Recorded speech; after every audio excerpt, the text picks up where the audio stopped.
Hello, DOOLigans. I just want to welcome you to the Republic of Simone. Welcome. He used to watch his favorite show, then got a job on a TV show, talking about that favorite show, but then he had to go. But then he got his own show, talking about that favorite show. It's called Dishin with DOOLigan. Dishin with DOOLigan. Hey, DOOligans, Mr. DOOligan here. Welcome to another episode of Dishin with DOOligan. So today I'm going to be sending out that tweet to see if we can get any comments or questions during the show. So I'm going to send that out now. All right, there we go. So hopefully we can get something soon. Maybe I can answer it on the air. So let's jump into today's episode. Let's see what we have. So it started out with Kayla getting sick.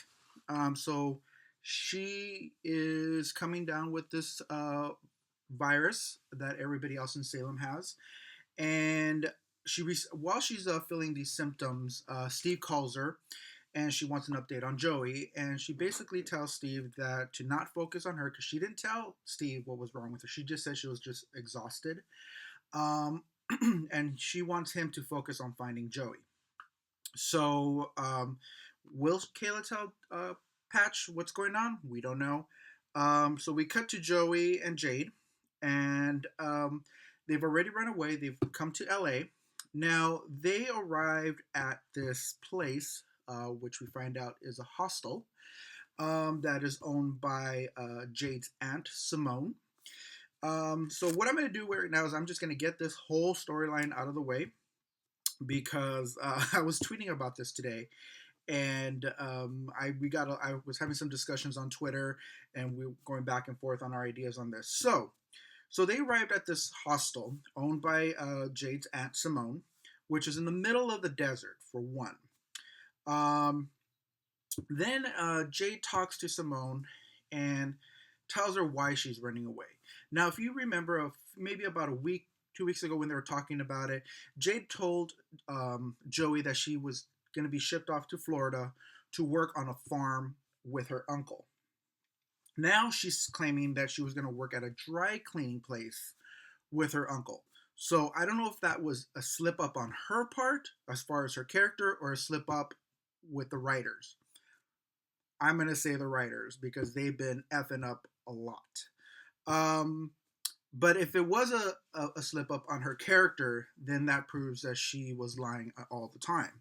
Now, I don't know about you, but if you watch this episode, I'm getting shades of a cult here that is owned by Jade's aunt. And the reason why I say this is just the way she's talking about the whole compound by using the words whatever it takes, outcasts, we don't apologize. And then once Joey's kind of being like, what's going on here? He asks Simone straight up, like, what's going on here? What is this all about?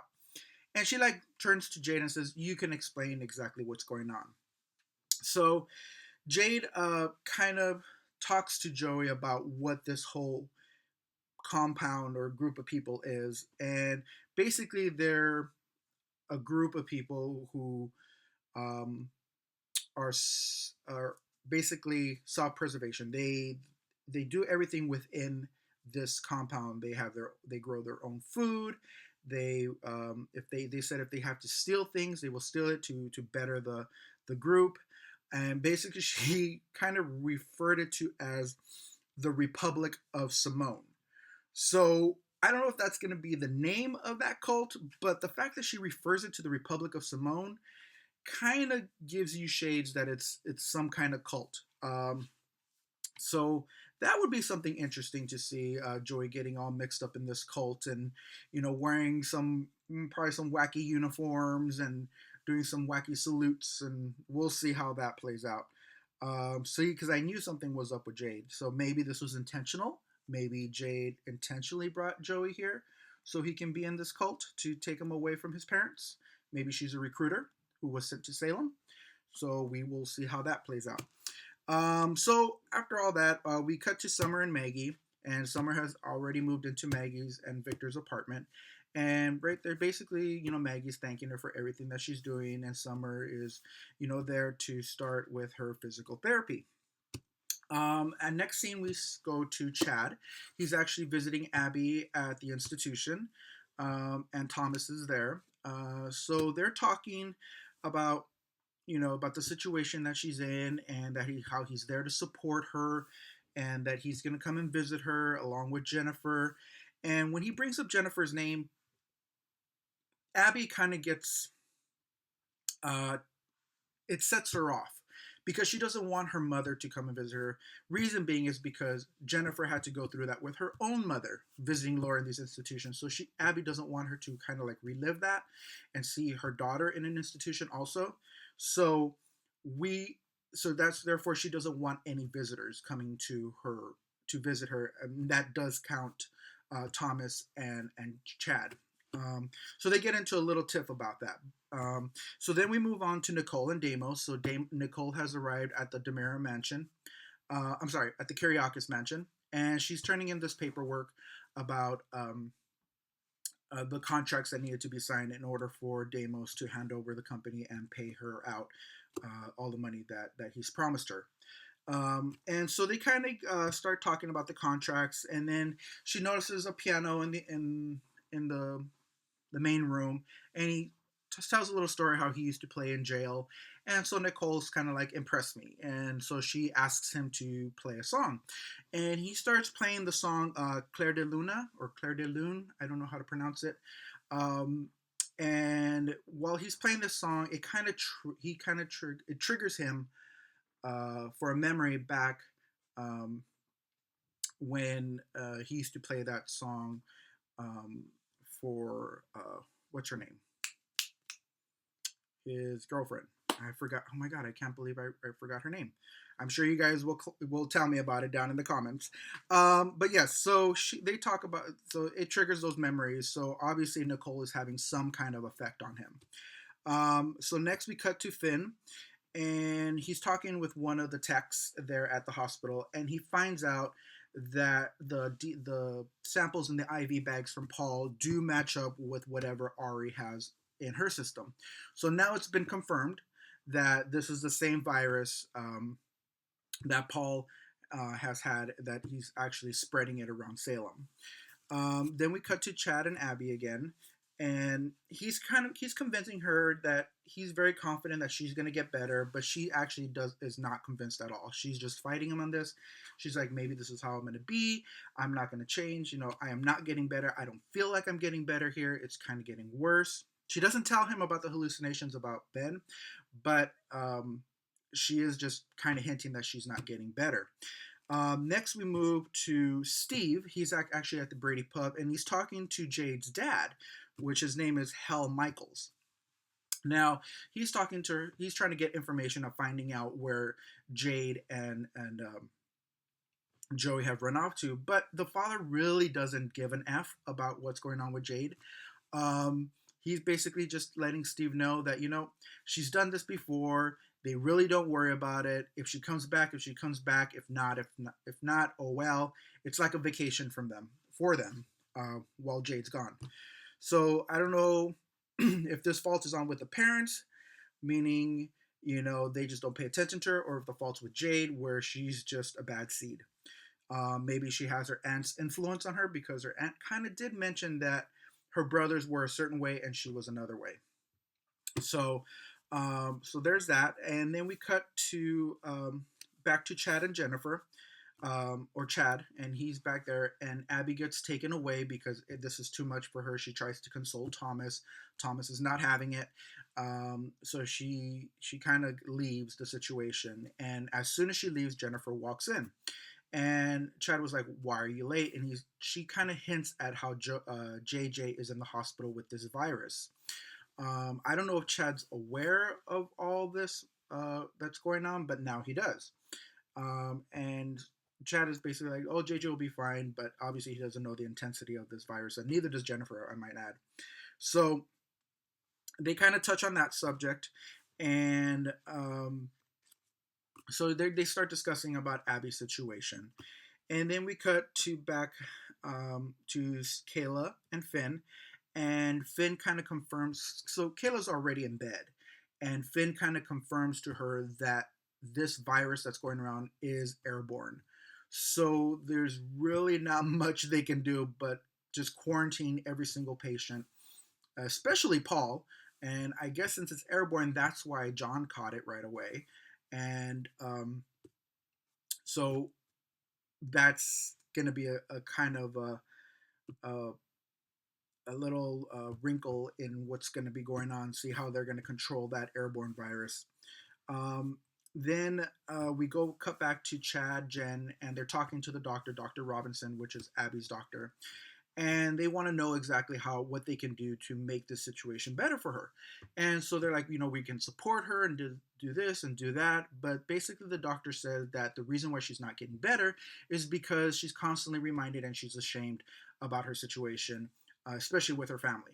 So therefore, she kind of hints that they basically need to stay away, at least for now, until she gets better, until she builds this confidence within herself. And of course, they don't want to hear that, but they have to accept it if they want Abby to get better. And so we cut back to the hospital, and Marlena is there talking with Finn, and he kind of confirms with her everything that's going on with the IV bags. And of course, she wants to help, and so he tells her, basically what you can do is just go around and to the patients and just calm them down and talk to them. So that's really all Marlena can do for right now. Then we cut to Steve, and he's at the Horton Square, and Claire's there. Everybody knows I do not like Claire's character. So he talks to Claire about Jade and Joey, how they're running away. And it's funny because he's trying to get information from her, and now she's like really like not wanting to give anything out. And she even like said, "Oh," he even confirmed to her like, "Oh, we understand you're trying to cover for a friend." I mean, when did she try to cover? Like for 2 seconds, and all of a sudden she just like gave in and was like, "Oh, well, they went to LA." It's like she didn't try to cover for her friend at all. She didn't put up a fight. Just goes to show how weak of a character she is and how useless of a character she is. Also, maybe her only use is to give out information. And then so he kind of starts drilling her even more about if she knows anything else about what's going on. And finally she cracks again, and she tells him that they went to LA. Now, and she's like, "Oh, please, please, please, please don't tell them I told you." It's like, and Steve of course consoles her and is like, "I'm not going to tell anybody." But, that's just Claire. I mean, she's just annoying. So I just hope she just like leaves or ooh, maybe she can die of the virus. Maybe we need to put her into the hospital. So then we go to back to Chad and Jennifer, and they're back at the DeMira mansion, and they're talking about Abby's situation again, about what's going on, how they can help her, and Jennifer kind of makes a suggestion to Chad how she can take Thomas with her if he needs to take time for himself, and she can help out with the care for Thomas. And Chad jumps up and was like, "Yeah, I don't think that's going to be a good idea." And Jennifer was like, "Why? What are you talking about?" And he's like, "Well, because of your situation." And she was like, "Situation? What are you talking about?" And she's getting super defensive, but we all know exactly what he's talking about. And she finally says, "What are you saying, that I have a drug addiction?" I'm like, "Yeah, Jennifer, you do. You not only pop pills, but you also drink while you do that." So she kind of getting defensive that he's saying that she's a drug addict. I mean, like, duh, Captain Obvious there. And then we cut back to Nicole and Deimos, and they're still playing the piano. He's still with that flashback, and he kind of confirms with Nicole that he's going to be keeping an eye on her if she's trying to swindle him out of anything. So he's being very cautious, but I still think he's going to slip up and let Nicole do her thing. And reason being is because they're starting to get closer, and you can see it in his face that he's kind of like going under Nicole's spell. After that, we cut to Victor and Kate, and they're in the Horton Square, and there was this great thing that Kate said to Victor. She's like, "Oh, hey, Victor." She's like, "Every day you draw a breath is a win-win situation." I mean, and then they start being catty back and forth with each other. They're just saying digs back and forth, having their little banter back and forth, which was really funny. It was a little bit of comic relief with the episode today. Um, because she's like, oh, guess what? And you haven't heard? And he's like, what? That you whored yourself out to my brother? And then she's like, no. And he's like, what? Did you whore yourself to my brother for money? And so it's just, constant banter.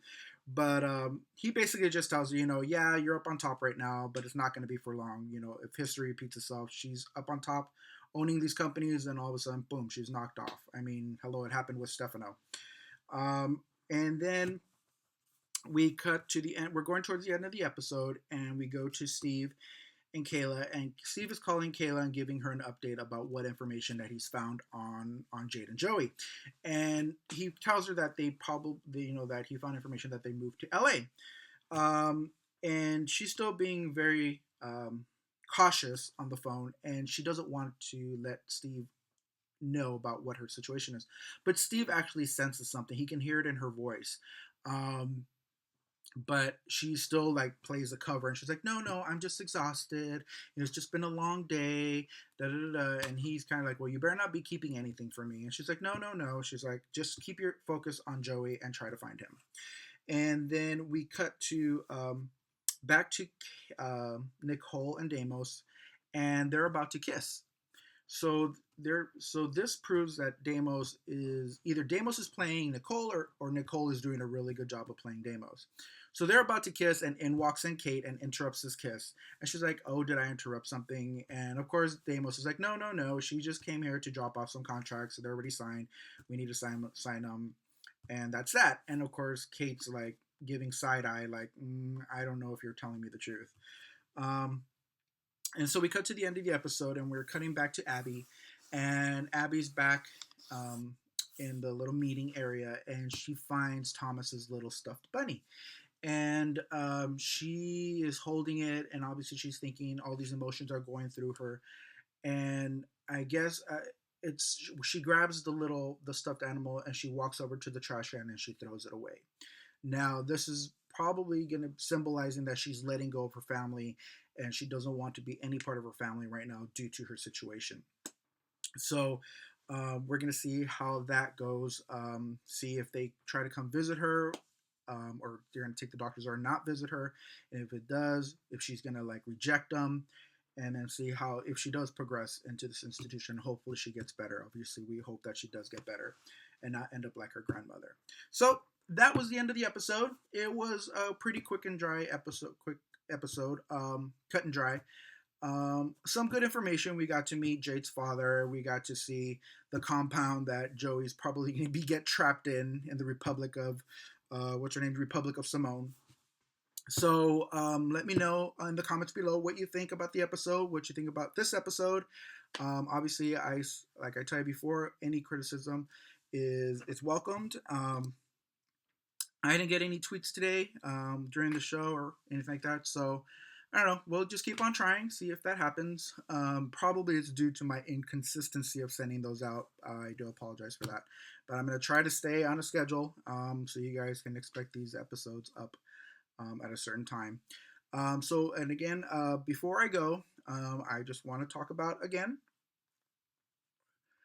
Red Nose Day. So Red Nose Day, as I said before, is all about having fun and raising money and changing lives.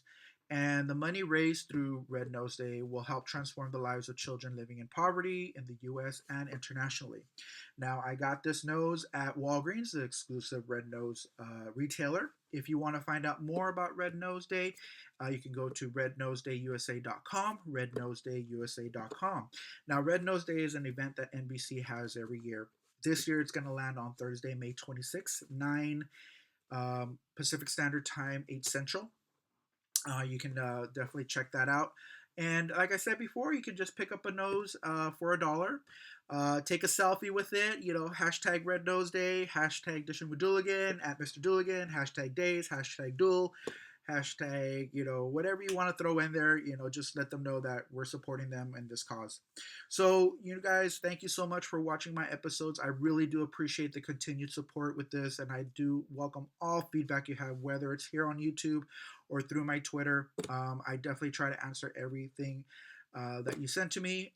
So you guys have a great day. great afternoon or great evening, no, depending on when you're watching this. So I just want to leave you with that, and peace, love, and days. Bye.